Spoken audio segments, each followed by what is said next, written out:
Hello there! Today I thought I would talk about writing again because it's been a while since I've done a writery type video, and what I thought I would do is talk to you about the different kinds of pads that I use for different kinds of writing. To somebody who's not interested in pads or writing, this video is going to be pretty boring, so if you don't want to watch, feel free. But personally, I'm obsessed with pads and writing, so for me a video like this would be really fun, so hopefully there are other people out there who are actually interested.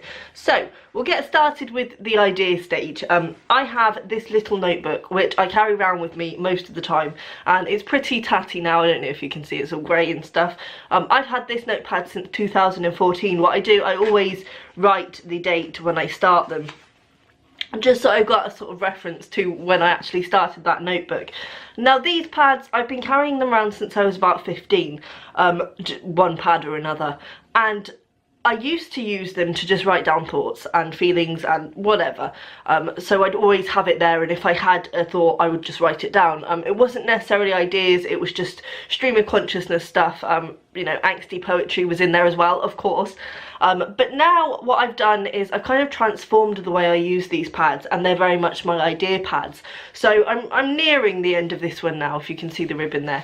I'm pretty much at the end, which is going to be quite sad because I've never had an idea pad that's lasted me as long as this one, and it's the perfect size and it's got blank pages, and at first I found that off-putting, but I actually find that it's really freeing, and I can kind of make the page what I want it to be. I don't have to write in the lines, I can write words underneath each other, so I've really enjoyed the fact that the pages are blank in here, so I'm going to have a struggle finding another pad that has blank pages in it.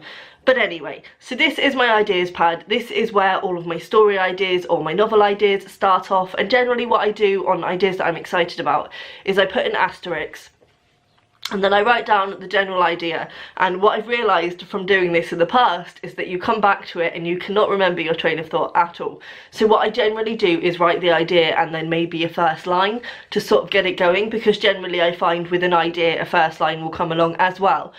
Whether it stays the first line is to be seen, but it's kind of a starting point so that when I come back to that idea I've got a reference.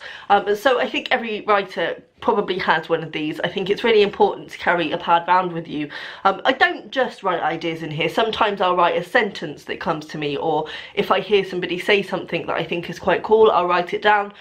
So it's just a whole wealth of stuff that I can come back to when I'm writing. And yeah, as I say, this is my go-to, this is my take around pad, and basically this is where all the ideas start. Then when I'm writing short stories, obviously they start in the idea pad, and as I said, I might write an introduction or a first line or whatever, but they always then get transcribed into these pads, or pads like these. These are just cheap pads that I find in the supermarket or in pound shops or whatever.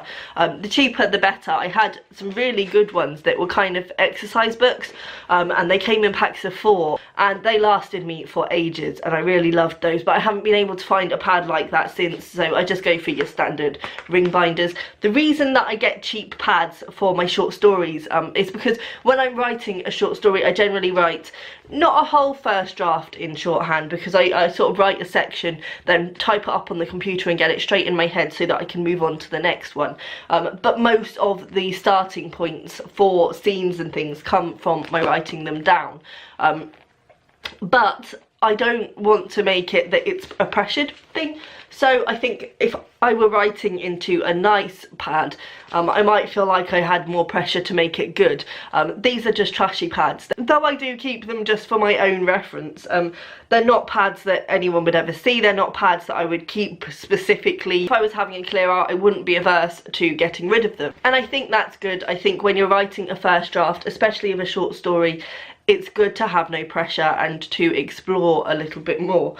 So I really enjoy the stage where I get to these pads, and actually looking back through them, you know, I've got whole pads that are dedicated to one short story, which is crazy, but it goes to show just how free I feel in these pads. I can explore every avenue with no pressure. So those are my short story pads.